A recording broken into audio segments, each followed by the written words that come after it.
ఆంధ్ర యువగలం. ప్రజల మాటే మా నోట. జై మెగాస్టార్, జై మెగాస్టార్. అన్న, మీ అందరికీ ఒక విషయం చెప్పాలన్నా. ఫస్ట్ నేను మీ అందరితో కొన్ని షేర్ చేసుకోవాలనుకుంటున్నాను.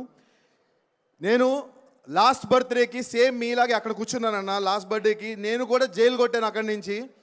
చిరంజీవి గారు అభిమానుల్ని ఎంత ఎంకరేజ్ చేస్తారో నిలువెత్తు సాక్ష్యం నేనన్నా. ఇంకా చాలామంది ఉన్నారు, బట్ మీరందరూ చూసారు హుక్ స్టెప్. మనశంకర్ వరప్రసాద్ సినిమాలో హుక్ స్టెప్ ఎంత ఊపిందో మీ అందరికీ తెలుసు. చిరంజీవి గారు నాకు అవకాశం ఇచ్చారు, ఇంటికి పిలిచి. ఆయన తలుచుకుంటే బాలీవుడ్ నుంచి లేకపోతే ఎక్కడెక్కడి నుంచో కొరియోగ్రాఫర్స్ని పిలవడం పెద్ద మ్యాటర్ కాదు. బాస్ ఒక చిన్న స్టెప్ అలా ఊపితే చాలు. ఆయన గ్రేస్కి ఏ స్టెప్ వేసినా కూడా అది అందంగా ఉంటుంది. బికాస్ బాస్ మెగాస్టార్ చిరంజీవి గారు అంటేనే గ్రేస్ అంటే డాన్స్ అంటే చిరంజీవి గారు. మనకి చాలా ఫార్మ్స్ ఆఫ్ డాన్స్ ఉన్నాయన్న. కూచిపూడి అని, భరతనాట్యం అని, లేకపోతే మనకి డిఫరెంట్ వెస్టర్న్ అని, బాలీవుడ్ అని. కానీ చిరంజీవి గారికి స్టైల్ అంటూ ఒక క్రియేట్ చేసి, మెగాస్టార్ స్టైల్ అని క్రియేట్ చేసిన మన బాస్కి మా డాన్సర్స్లో ఎంతోమంది ఈరోజు ఇక్కడ ఇండస్ట్రీకి వచ్చారంటే దానికి కారణం చిరంజీవి గారు. చిరంజీవి గారు నాకు అవకాశము ఇంటికి పిలిచి ఒక సర్ప్రైజ్ గిఫ్ట్లో ఇచ్చారన్న. నేను ఎవరిని అసలు జస్ట్ ఒక నార్మల్ పర్సన్ని, ఏ దిక్కు తోచని టైంలో, ఇండస్ట్రీలో అసలు నేను పైకి వస్తానో రానో తెలియని సిచ్యువేషన్లో ఎన్నో ఈవెంట్లు, ఇక్కడ ఎన్నో డాన్సులు చేసినప్పుడు ఎవ్వరూ నన్ను గుర్తించలేదన్న.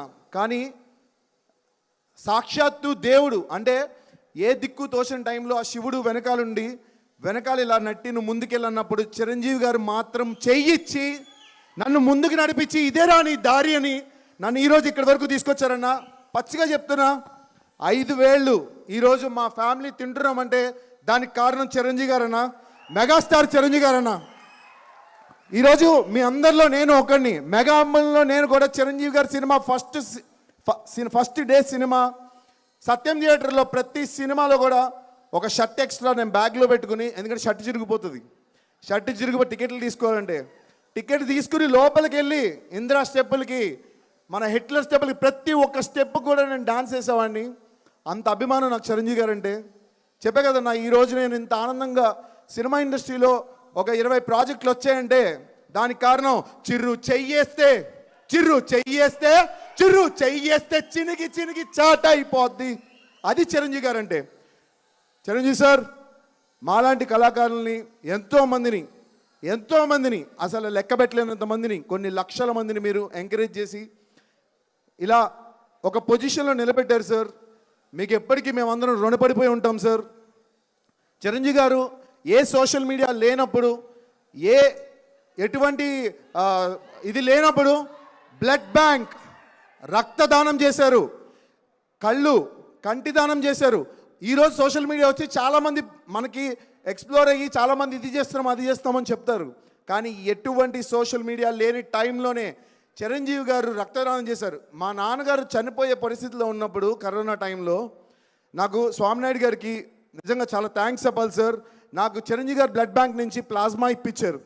నేను ఆ రోజు మా అమ్మగారికి కరోనా టైంలోని మా అమ్మగారికి కానీ మా ఇంట్లో వాళ్ళందరికీ కూడా బ్లడ్ బ్యాంక్ వచ్చే మేము కోవిడ్ ఇంజెక్షన్స్ కానీ ఇవన్నీ కూడా తీసుకున్నాం.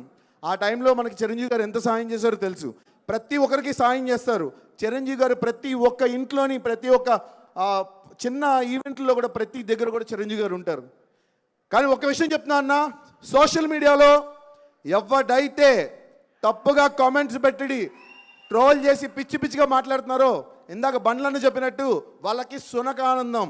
ఏనుగు వెళ్తూ ఉంటే కుక్కలు మొరుగుతూనే ఉంటాయి, మనం పట్టించుకోవద్దు.